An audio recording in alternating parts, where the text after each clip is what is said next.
I knew something was off when Jenna came out of the closet holding that black, sheer cutout dress she hadn't worn since we were 22 and going to Vegas with her college roommates. "What the hell is that for?" I asked, standing at the foot of the bed, halfway into changing out of my work clothes. She didn't even flinch, just held it up like it was a normal Tuesday night decision. "Branding dinner with Casey and Lex." "Branding?" I raised an eyebrow. "Did branding start requiring nightclub gear?" "It's fashion forward," she said, slipping past me toward the mirror. "It's barely fabric." I laughed under my breath, but I wasn't really joking. "You're going out dressed like that for a work thing?" She stopped, eyes locked on mine in the reflection. "Are you serious right now?" "Yeah," I said. "It just doesn't scream career move to me." She turned around fast. "Wow, so now you get to decide what screams career and what doesn't. You don't get to judge how I show up for myself, Kyle." I stepped back, hands up. "Relax. I didn't say you couldn't go. I just don't get why you're dressing like it's a club at 2 in the morning. Because I want to, because I feel good in it, and because I don't need your damn permission." There it was. This wasn't about the dress. It hadn't been for a while. We used to joke about how we balanced each other out, me with the 9 to 5 grind, her with the social media hustle. Lately, though, it was like she didn't want balance. She wanted out. "You act like I'm the enemy," I said. "Like I'm holding you back." "You are." She said it so fast it hit like a slap. "You think you're being supportive, but everything you do is about control." "Control." I laughed again, louder this time. "I've paid the bills while you chase followers. I've backed you when no one else would. You want to talk about control?" She grabbed her purse. "You just don't get it. You don't get me anymore." I stared at the empty ring dish on her nightstand. "You forgot something." She didn't even look. "I don't need it tonight." Then she walked out. And just like that, the fight wasn't about clothes or dinner or branding. It was about her choosing the door without me. The front door didn't open again that night. I sat in the dark, flipping through channels I wasn't watching, until sleep finally won around midnight. But sometime after 3, my phone lit up beside the bed. Buzz after buzz. "Jenna." I didn't check right away. Something in my gut already knew it wasn't an apology. I let the screen go dim, then lit up again. Another buzz. Then another. Eventually, I picked it up. Her messages came in bursts. Sloppy spelling, weird spacing, the kind of rambling that reeked of drunk confidence and pent-up bitterness. "OMG, I forgot how to breathe, lol. Tonight was real fun. Finally reminded of who I am. Casey and Lex actually support me. Like actually see me." I blinked at the screen. My heart didn't even race. It was like reading a stranger's rant. There were more. "You don't get what this is about. You act like I'm some child you rescued." I felt alive tonight in a way I haven't in years. So there it was. She hadn't just walked out. She'd been waiting to. I replied once. Just once. Then stopped needing my place to come home to. That was it. No follow-up. No fight. 3 dots popped up instantly like she'd been staring at her screen. Waiting. Then they disappeared. Then came the first call. I silenced it. Then the second. Then a voicemail. Then a third. Each one got more frantic. The first sounded shaky but calm enough. Her voice doing that fake soft thing she always used when she was about to ask for something big. "Babe, I think we need to talk." I didn't mean for it to blow up like that. Then came the second one, already tinged with anger. "You don't get to just shut down, Kyle. You're not a victim here." By the fourth call, she was crying. "I don't have anyone else. I'm sorry. Okay? Just answer. Please answer." I didn't.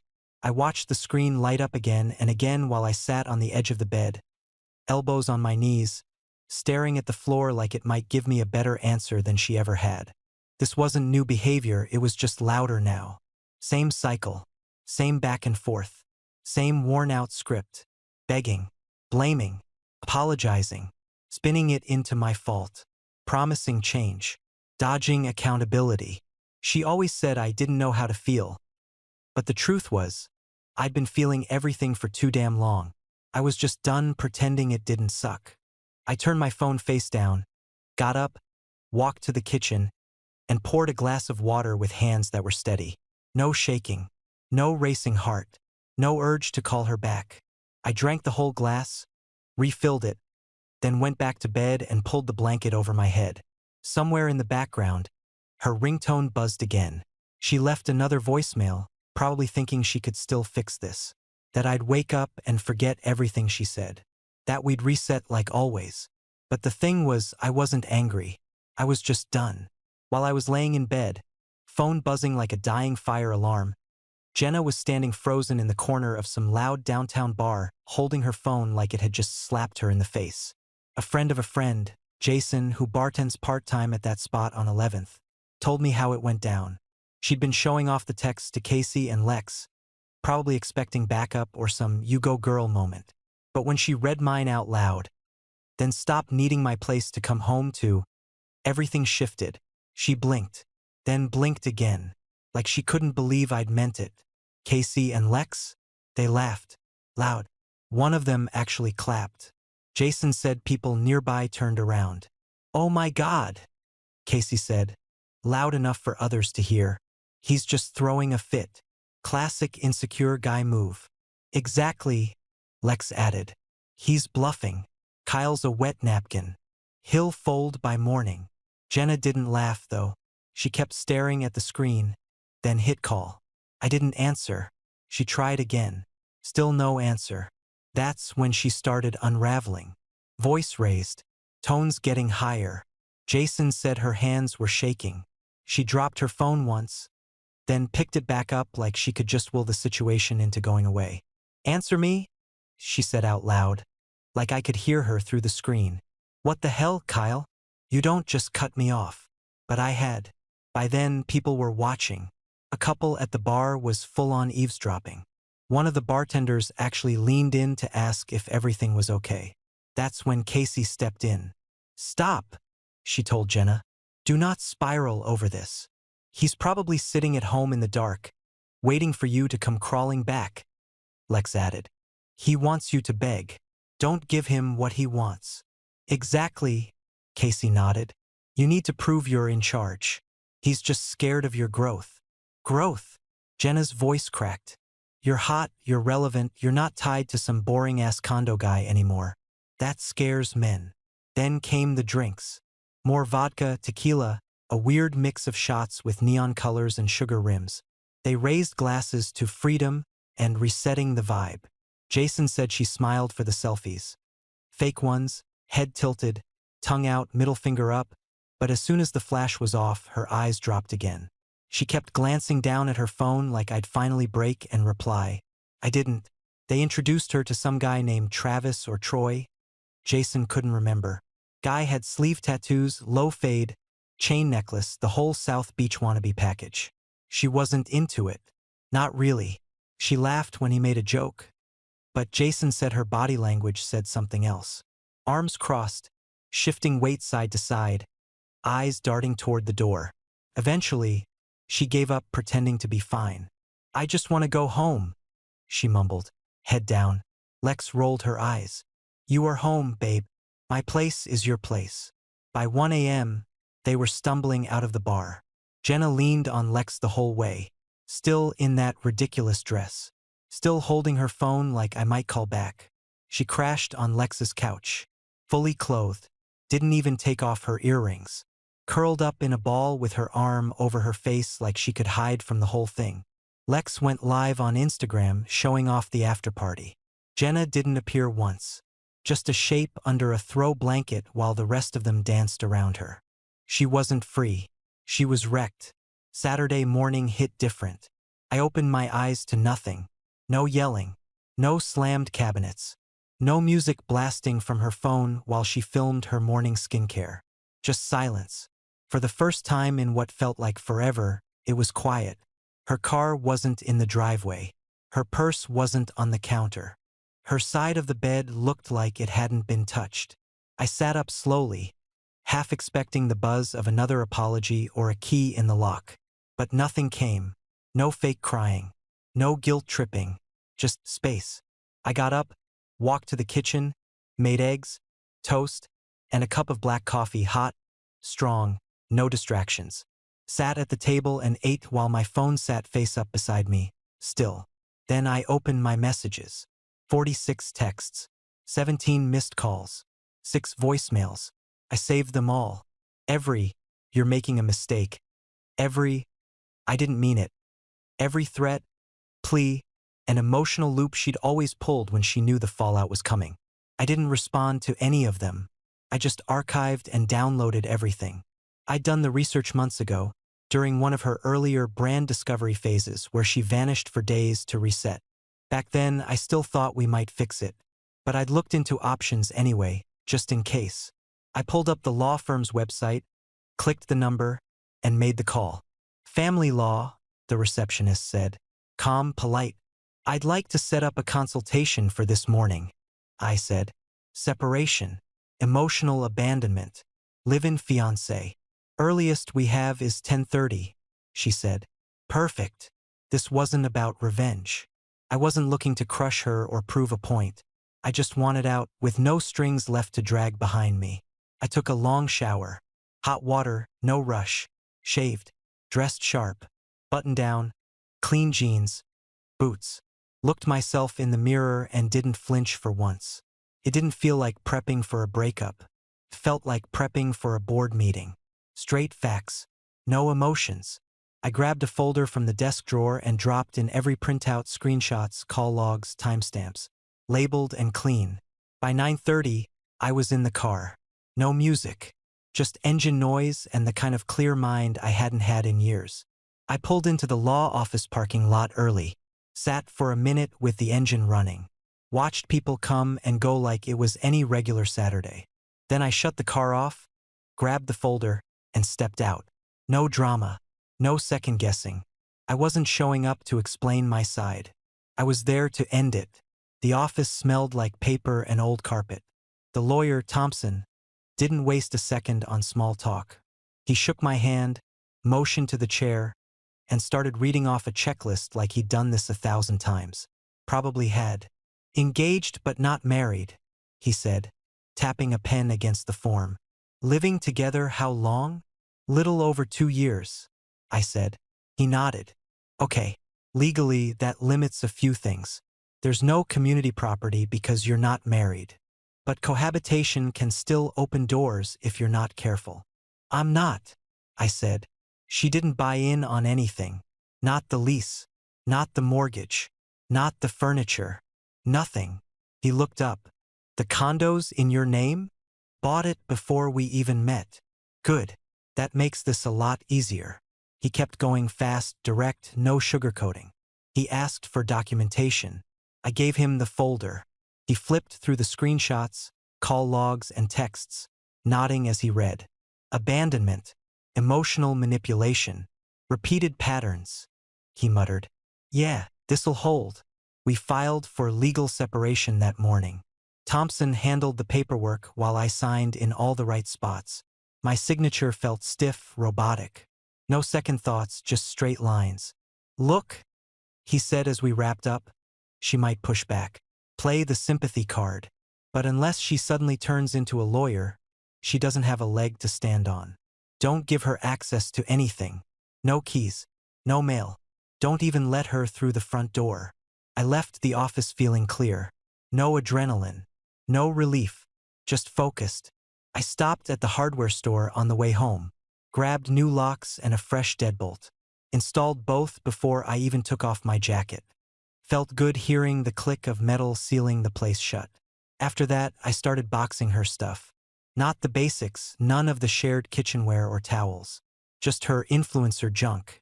The aesthetic crap she bought to fit her brand. Fake plants? Neon signs that said, good vibes. Racks of skincare she never used. Ring lights. A giant vision board covered in magazine clippings and glitter pens. I packed everything in silence. Labeled it with black Sharpie. No drama. No tears. One big box held nothing but her designer shoes and brand collabs. Most of it still with tags. Stuff she got for free and bragged about like it made her famous. By late afternoon, it was all sitting by the door.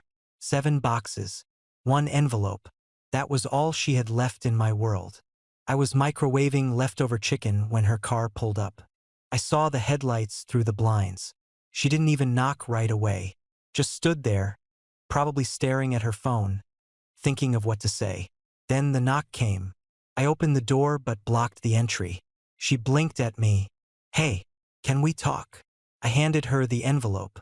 Inside, copy of the filing, receipt of delivery, and a letter from Thompson advising all contact go through legal channels. Her eyes darted past me like she expected to walk in. "No," I said. "Not anymore." She looked down at the boxes. "You packed my stuff?" "Yeah." "You're not coming back in here." She swallowed hard. "You're really doing this?" I didn't answer, just stared at her. She reached for the envelope like it might catch fire if she held it too long. Then she looked at the boxes again, like the labels would spell something different the second time. But they didn't. She turned away without another word. Door shut behind her. Lock clicked into place. 10 minutes after she pulled away with the boxes, I knew she'd be back. It was how she operated. Pull the pin, wait for the blast, then act like nothing happened. Like we hadn't just burned the whole thing down. I left the lights on, didn't turn on the TV. Just stood in the living room, arms crossed, facing the door. It didn't take long. Maybe 40 minutes later, the handle jiggled. Then again. Then harder. The sound of her key trying and failing. Tap, tap, tap. Not even a real knock. Like she expected me to swing the door open, arms wide. When it didn't happen, she knocked for real 3 sharp hits. I waited a beat, then opened the door. She was still in last night's makeup. Mascara smudged under her eyes, lipstick faded but visible. Hair tied back like she'd tried to clean herself up and gave up halfway through. "You changed the locks?" she asked, voice thin. "Yeah," I said, standing firm in the doorway. Button-up shirt, clean shave, calm as hell. "You're not welcome here anymore." She blinked. "You're being ridiculous." I stepped back just enough to let her see the stacked boxes still by the entry wall. "You already left," I said. "This is just the follow-through." Her expression snapped from confusion to anger in seconds. "You're seriously kicking me out like I'm nothing?" "I'm not kicking you out," I said. "You walked out. I'm just making it official." She stepped closer. "We had one fight. One. And you throw away everything?" "One fight." I laughed. "You disappeared, dumped your feelings into a bar full of strangers, and tried to shame me for finally saying I was done. That wasn't a fight, Jenna. That was you choosing something else." "You're twisting it," she snapped. "I needed space. You got it." She glanced down at the boxes again. Her shoulders started shaking, but I didn't budge. Her voice cracked. "Kyle, come on. Please, just one more chance. We're engaged. That means something." I looked her dead in the eye. It did. She started crying then. Real tears, maybe, but I'd seen those before. Every time she went too far. Every time I finally pushed back. She reached out toward me. "I can fix this." "No, you can talk about fixing it," I said. "But you won't, because you don't think you did anything wrong." "I was overwhelmed," she said. "I didn't feel heard." "You felt bored," I fired back. "That's the truth, isn't it? You wanted more attention, more hype, more anything that wasn't normal or stable or real. And the second it got hard, you ran straight to the chaos." Her hand dropped to her side. She took a step back, blinking fast. "I gave you everything I had," I said. "Time, patience, space. You just didn't care until it stopped being convenient." She didn't respond. I picked up the envelope from the console table and handed it to her. "Legal copy of the filing," I said. "I'm not playing anymore. If you need to talk, it goes through my lawyer." "You're not even gonna let me talk to you? Face to face." "This is face to face. But this isn't who we are." "It's exactly who we are," I said. "You just didn't think I'd follow through." She stood there, holding the envelope like it might dissolve. Her eyes scanned my face, maybe hoping for some crack, some hesitation. I didn't give her one. I moved to close the door. "Kyle." I shut it. Didn't slam it. Just shut it. She stayed on the other side for maybe a full minute. I could hear her breathing, maybe crying again, maybe working through whatever excuse she was going to try next. Then her footsteps finally faded down the steps. I locked the deadbolt, didn't lean on the door, didn't need a minute to collect myself. It was done. After she left my doorstep, things got quiet again. For about 4 days. Then the texts started rolling back in, short ones at first. I miss you. Can we talk? I didn't mean it like that. I didn't answer a single one. From what I heard, she moved in with Lex right after the confrontation. Not like she had a choice. She'd burned every other bridge. Her parents were done funding her brand journey, and Casey wasn't about to let Jenna crash at her boyfriend's place. Lex's apartment was a nightmare. Jason, the same bartender who saw the bar meltdown, had been there once for a party. Said it looked like someone gave a frat house a Pinterest account. 3 girls sharing one bathroom, loud EDM at all hours, and a weird guy named Rafe who slept on the couch 5 nights a week and never wore shoes. Meanwhile, Jenna was online like she was living her best life. Instagram had her sipping overpriced lattes, posting captions about healing and trusting the process. Her stories were nothing but selfies and song lyrics. She even posted some recycled quote about choosing growth even when it hurts, like she was starring in a breakup rom-com. But real life? Not so cute.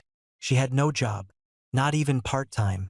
The brand collabs dried up fast once she stopped posting anything useful. No one's paying you to look lost in someone else's bathroom. She called me a few more times, left a couple voicemails, saying she finally understood everything and that she was ready to fix what mattered, that she missed our home and couldn't sleep without me. Delete, delete, block. Freedom looked fun when it was filtered and captioned. But out there in real time, Jenna was drowning. Lex started getting fed up, told a mutual friend that she didn't sign up to babysit a mopey ex-fiancé. Jenna kept making promises to clean, find work, split rent. None of it happened. And then the parade of random guys started. Lex threw parties to distract herself, or maybe to shake off Jenna's energy. Either way, the apartment turned into a revolving door.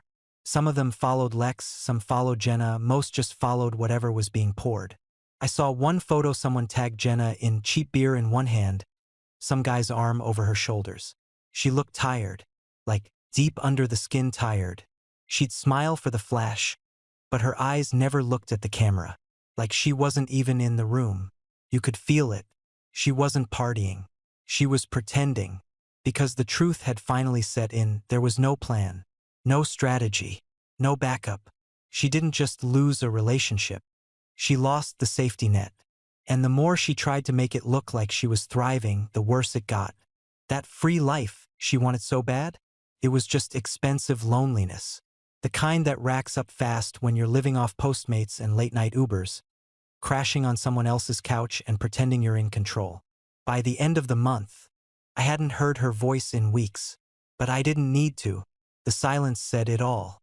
Lex was the one who broke the news to her. Middle of the afternoon, blinds half shut, music off for once. Jenna was scrolling through her phone, trying to find someone to hang out with, someone to distract her from the slow implosion she kept denying was happening. Lex sat across from her on the stained velvet couch, picked at her chipped nail polish, and just blurted it out. "I'm moving," she said flat. "Next week." Jenna looked up like she'd misheard. "What? Where?" "Back to Richmond," Lex said. "Staying with my mom for a bit." "You're kidding." Lex shook her head. "I tested positive last week. It's not serious, but it was enough. I'm over this scene. The apartment. All of it. I need a reset." Jenna blinked at her. "You're not serious." "I already canceled the lease," Lex said. "We've got 12 days to be out." Jenna's mouth dropped open. "I don't have anywhere else to go." "Figure it out," Lex said, grabbing a throw pillow and tossing it onto a pile of laundry. "You're resourceful. Call Kyle. Crawl if you have to." That hit Jenna like a truck. Lex, the one who had hyped her up to leave me. The same girl who swore I was toxic, controlling, and holding her back. Now she was basically handing her a leash and pointing back to my front door. "I can't go back to him," Jenna muttered. "He hates me." "Then figure out someone else who doesn't," Lex said. "But I'm not your mom. And this isn't a shelter." Jenna didn't argue. She just sat there, stunned, like her brain was rebooting. All that freedom she preached about was collapsing fast. No job, no car. She sold hers 6 months ago for a camera she barely used. No savings, just a bunch of half-used beauty products, ring lights, and a phone filled with unread DMs and filtered selfies. She tried calling a few old friends. No one picked up. One of them texted back a single line, "Don't bring your mess here." By the end of the night, she was walking barefoot across Lex's hardwood floor, trying to find a place to sleep that wasn't already claimed by someone else's suitcase. Lex didn't care. She was too busy making plans, packing boxes, booking train tickets. She'd already unplugged emotionally. And Jenna? She was just floating. No address, no backup plan, no one lining up to save her. She sat on the fire escape that night, wrapped in a hoodie that wasn't hers, phone in hand, staring at my name in her contacts like it might suddenly come alive. But I didn't even know. And if I had, I still wouldn't have answered. The last message came on a Thursday. Lex's number popped up on my screen, one I hadn't seen in weeks. At first, I almost ignored it, figured it was a spam call or maybe Lex looking to stir something. But the voicemail came through seconds later. I listened just long enough to recognize the voice. Jenna, panicked, scared, desperate. "Kyle, please. I don't know where else to go. I know I messed up. I know you don't owe me anything. But I need help. I'm not okay." I didn't flinch. I deleted it. Then I blocked the number and changed mine the next morning. She'd made her choices, loud and clear. Now she was finally dealing with what they cost. Meanwhile, I cleaned house. Her car had been sitting in the guest spot out front for weeks. Title was in my name, insurance too. She stopped paying for it after her third branding phase. I took the keys, cleaned it out. Half a tube of lip gloss, 3 empty Celsius cans, and a crushed pair of sunglasses, and listed it online. Gone in 4 days. Cash. Next, I went through the condo. Walked room by room and stripped anything that wasn't mine or didn't matter. Sold the furniture I never liked. Her cream velvet couch, that gold-framed mirror she just had to have, the giant acrylic coffee table that weighed 100 pounds and served no purpose. Posted everything. Took low offers. Didn't care. I wanted space, not profit. Her lawyer reached out a week later. Some guy named Flannery. Real smug-sounding in his email. Said Jenna was exploring legal recognition of shared domestic rights due to cohabitation and engagement. My lawyer, Thompson, didn't even blink. "She's bluffing," he said. "She's got no grounds. No lease, no shared assets, no legal standing. She said she wants half the condo," I told him. He actually laughed. "She can want a lot of things. Doesn't mean she's getting them." They pushed for a mediation session. We declined. Flannery fired off some petty email trying to stir the pot. Accusations of emotional neglect, of withholding funds, all vague and meaningless. Thompson forwarded it with a note. "We're still good. Let her swing." I signed the final agreement in early December. No money owed. No shared property. No lingering ties. Just 2 names on paper that used to mean something and now meant nothing. When the packet came in the mail, I didn't even open it right away. I sat with it on the counter while I made coffee, swept the floors, watered the one plant she'd left behind that I hadn't tossed yet. Then I opened it, signed the last page, and dropped it off at the FedEx on 4th. Felt clean. Not satisfying. Not victorious. Just done. I sat in the recliner she used to hate, the one she always called ugly grandpa furniture. Kicked back, glass of whiskey in one hand, nothing but silence filling the room. And for the first time in years, I was actually at peace. The place looked different now. Not just cleaner, lighter. The fake glam was gone. No more pink neon signs. No more crushed velvet stools. No more mood board, stuck to the fridge like a vision would pay the bills. Felt like my space again. My couch. My floors. My air. I glanced around, and nothing reminded me of her. Not a photo, not a trace, just the sound of the ice settling in my glass and the steady hum of the heater kicking on. The recliner was angled toward the window now. That was new. I'd moved it after selling the couch. It faced the skyline instead of the TV. Gave me something real to look at. She'd always hated that view. Said it was too quiet. Said it made her feel small. I liked that it made me feel still. No phone buzzing. No stomping around in platform heels. No last-minute urgent TikTok shoots in the kitchen while I tried to cook dinner. She was gone. And not just physically. She was gone in the way you stop believing in an old story you used to tell yourself. Some version of love that was all talk, no follow-through. All big feelings, no backbone. She'd built her life chasing attention. Chasing the next post, the next compliment, the next high from strangers who didn't even know her. But none of that ever gave her roots. Or peace. Or purpose. And now she was just a cautionary tale. She wanted freedom so bad she couldn't see what it cost. Loyalty, stability, respect. The boring stuff that actually keeps people together when the filters come off. Me? I wasn't bitter. I was just done pretending I didn't see it sooner. I took another sip. Leaned back. I didn't need revenge. Didn't need her to fail. All I needed was what I finally had. Clean break.